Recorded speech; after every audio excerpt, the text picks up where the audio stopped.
Microsoft office word অথবা MS ওয়ার্ডে আমরা সবাই ইংলিশে পেজ নাম্বার লিখতে পারি, কিন্তু আমরা পেজ নাম্বার বাংলাতে লিখতে পারি না। তো হ্যালো গাইস, আসসালামু আলাইকুম। আমি মেহেদী হাসান রিফাত। তো আপনাদের মাঝে নতুন একটি ভিডিও নিয়ে চলে আসছি। তো আপনারা আমাকে অনেকে কমেন্টে জানিয়েছিলেন যে মাইক্রোসফট অফিস ওয়ার্ডে আমরা অনেকগুলো পেজ লিখলে কিন্তু পেজ নাম্বার দিতে পারি না। আবার অনেক সময় দেখা যায় যে পেজ নাম্বার দিতে পারলেও কিন্তু সেই নাম্বারটি ইংলিশে হয়ে যায়, কিন্তু বাংলাতে দিতে পারি না।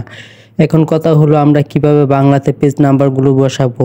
তো আপনারা যদি এই বিষয়ে এক্সপার্ট হতে চান, অবশ্যই আপনারা ভিডিওটা সম্পূর্ণ দেখবেন এবং ভিডিওটা মনোযোগ দিয়ে দেখবেন। আর ভিডিওটা যদি ভালো লাগে অবশ্যই লাইক করবেন এবং শেয়ার করে দেবেন। আর আপনি যদি আমার চ্যানেলে নতুন দর্শক হয়ে থাকেন, অবশ্যই চ্যানেলটি সাবস্ক্রাইব করে পাশে থাকবেন এবং পেজটি ফলো করে পাশে থাকবেন এবং ভিডিওগুলো লাইক কমেন্ট এবং শেয়ার অবশ্যই করবেন। শেয়ার করতে ভুলবেন না কেউই।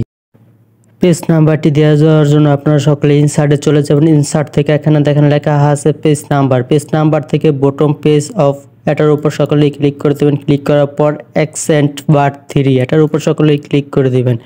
ক্লিক করে দেওয়ার পর কিন্তু দেখতে পারছেন এখানে কিন্তু আপনার পেজ নাম্বারটি চলে আসছে। তো এখানে কিন্তু আপনারা যা করবেন তা হলো এটি সিলেক্ট করে নেবেন। সিলেক্ট করে এখান থেকে স্বতঃ নিজে এমজে করে নিতে পারবেন, অথবা আপনারা যারা পেজ নাম্বার আছে এখানে ক্লিক করে দেবেন। ক্লিক করে দেওয়ার পর ব্যাক স্পেসের মাধ্যমে আপনারা কলগুলা কেটে এখানে ছোট নিজে এমজে দিয়ে বাংলায় অথবা নিকুজ ফন্টে কন্ট্রোল অল্টা বি দিয়ে বাংলা করে নিয়ে লিখবেন। লেখার পরে কিন্তু পুরোটা সিলেক্ট করে নেবেন। সিলেক্ট করে দেওয়ার পরে কিন্তু আপনার নিকুজ অথবা ছোট নিচে এমজে এর মাধ্যমে বাংলা ফন্টটি এখানে বসিয়ে দিবেন। বসিয়ে দেওয়ার পরেই কিন্তু দেখতে পাচ্ছেন আমার পেজ নাম্বারটি বাংলাতে হয়ে গেছে। তো হ্যালো গাইস, আসসালামু আলাইকুম। আপনারা কিন্তু এভাবে খুব সহজে আপনাদের এমএস ওয়ার্ডে অথবা মাইক্রোসফট অফিস ওয়ার্ডে কিন্তু বাংলায় পৃষ্ঠা নাম্বারটি দিয়ে দিতে পারবেন। এখন কথা হলো পৃষ্ঠা নাম্বারটি বাম সাইডের কর্নারে হয়ে গেছে। এখন আপনারা মাঝ বরাবর কিভাবে আনবেন। মাঝ বরাবর আনার জন্য আপনারা ট্যাব বাটনে ক্লিক করে মাঝ বরাবর আনে পড়ছেন। এখন কিন্তু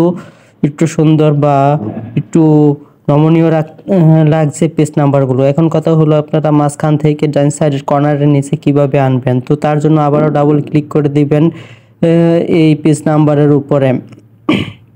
ডাবল ক্লিক করে দেওয়ার পরে কিন্তু আবারও আপনারা ট্যাব বাটনের মাধ্যমে কিন্তু এই মাঝ বরাবর থেকে ডান সাইডের কর্নারে কিন্তু নিয়ে যেতে পারবেন খুব সহজেই। তো এভাবেই কিন্তু আপনারা খুব সহজেই আপনাদের এমএস ওয়ার্ড অথবা অফিস ওয়ার্ডের মাধ্যমেই খুব সহজে বাংলা পৃষ্ঠা নাম্বার বসিয়ে দিতে পারবেন।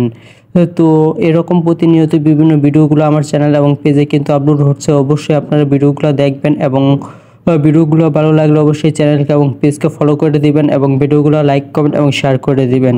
তো আপনারা যারা আমার ভিডিওগুলো থেকে উপকৃত হচ্ছেন অবশ্যই বেশি বেশি কমেন্ট করবেন কে কোথায় থেকে ভিডিওটা দেখছেন এবং ভিডিওটা কেমন হয়েছে।